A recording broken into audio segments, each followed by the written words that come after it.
Welcome to The Explainer.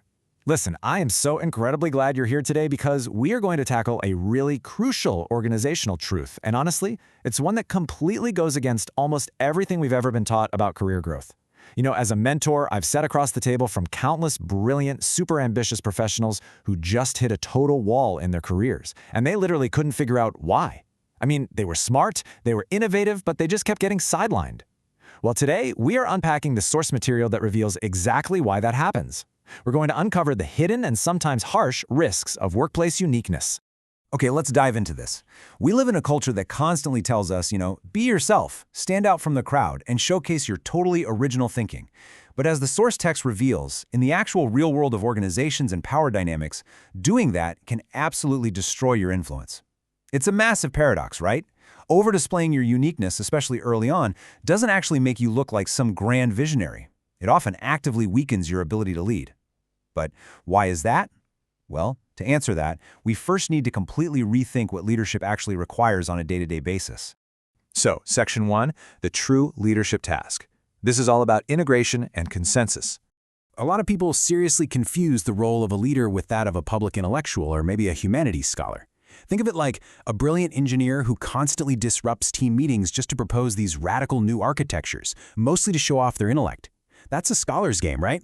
Their value is in breaking consensus and challenging the status quo. But a leader?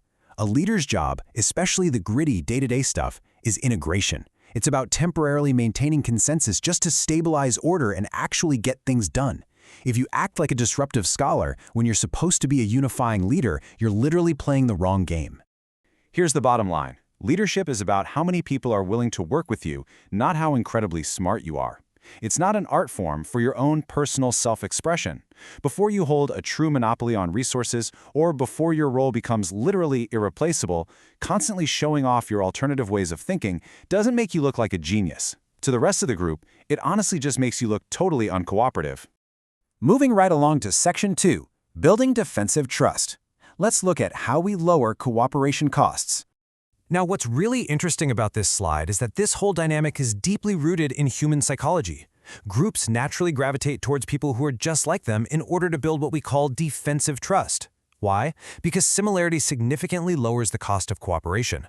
When you use the same language, when you exhibit the same behaviors, and when you react exactly the way others expect you to, you make people feel safe. You're giving the group security. If you're constantly trying to be different, well, you're constantly unpredictable, and unpredictability triggers defensive barriers in everyone around you.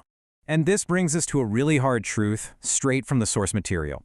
Excessively displaying alternative thinking won't be seen as forward-looking, but rather as not fitting in.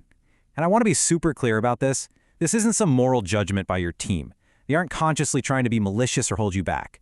This is simply the instinctual, self-preserving logic of how groups and organizations actually function. The core value of someone in power is to integrate the team, not to constantly reinvent the wheel. Which leads us to Section 3, Risks of Outlier Labels. This is where we get into exposing true motives. So what actually happens when you ignore this instinctual logic? When your behavior frequently deviates, like say you routinely bypass standard procedures just to implement your own smarter workflows, people are naturally going to start asking a very dangerous question. Are you trying to push the group forward, or are you just trying to prove yourself? Look, there's an undeniable psychological thrill to thinking differently, right? It's that fleeting feeling of superiority that says, I see so much further than everyone else. But the very moment that thrill leaks out in unnecessary situations, the group starts completely doubting your intentions. You instantly stop being one of us and you become a special person. And trust me, in team dynamics, that is definitely not a compliment. And this builds into a really, really dangerous trap. Let's walk through this progression.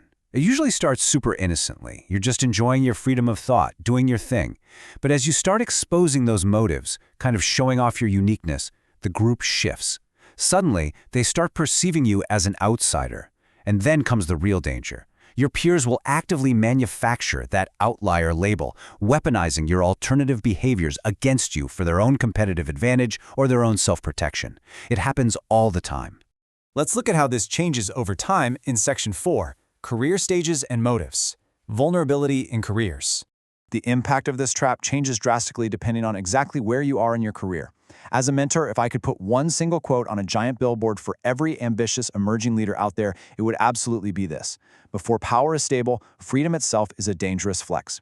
Most people, they don't actually mean to rebel. They're just really enjoying their work and their own intellect. But they totally forget how incredibly vulnerable they are early on in their careers.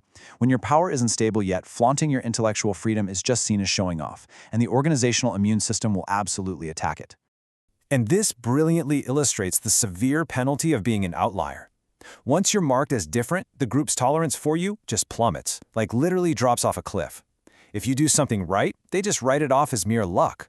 But if you make a mistake, oh boy, they point right at it and say, see, that's just their true nature. They never fit in anyway. The psychological adjustment required to get through this phase is brutal. To survive, you have to completely detach your ego from the group's temporary perception of you. You just have to accept the penalty phase without any resentment, stop trying to aggressively prove them all wrong, and very slowly rebuild that baseline cooperation from the ground up. So, how do we fix it? Section 5. Adjustment and Advanced Restraint. Managing Exposure. So, how do we actually balance our inner brilliance with this harsh, collective reality? Well, the solution definitely isn't to just stop being smart.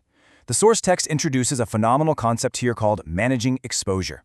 Advanced leadership is not, I repeat, is not about suppressing your unique thoughts. Actually, it's about strictly controlling exactly when and how you reveal them. You can absolutely think 10 steps ahead, but you shouldn't be walking faster than the rest of the group.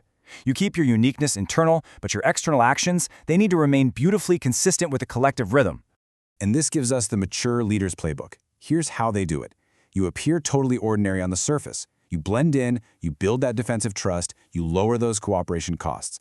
But you act decisively at the key moments.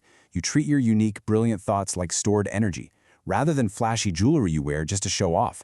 And you only release that power at the exact right time, in the exact right position, when it will actually affect real change, rather than just causing unnecessary friction. Which brings us to our final thought today, and a question I really want you to honestly ask yourself the very next time you step into a meeting. Are you strategically managing your exposure, or are you just showing off your uniqueness? Restraining the joy of being different before your power is completely stable isn't compromising who you are. It is literally the highest form of advanced leadership. It's about playing the long game. Thank you so much for joining me for this explainer, and I truly hope this gives you a whole new lens on how to navigate your own career.